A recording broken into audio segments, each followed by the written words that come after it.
The flood situation in the country, especially in the east coast, continued to worsen on Thursday. The number of flood victims has risen drastically, with a staggering 30,582 people from 9,223 families in Kelantan. The state recorded the highest number of flood victims, followed by Terengganu. Prime Minister Datuk Seri Anwar Ibrahim told the Dewan Rakyat that as of 9:32 a.m., the total number of flood victims went up to 37,189.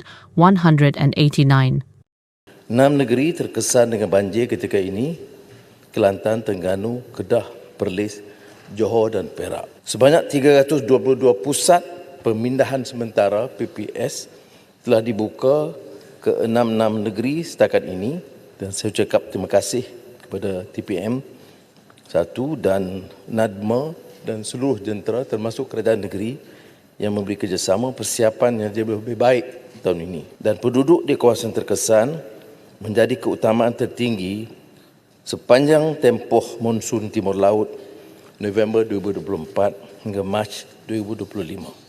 Besut in Terengganu is the worst-hit district with over 3,000 flood victims, while Hulu, Terengganu and Setiu all had more than 2,000 victims. Water levels at major rivers in Terengganu and Kelantan had exceeded the danger level.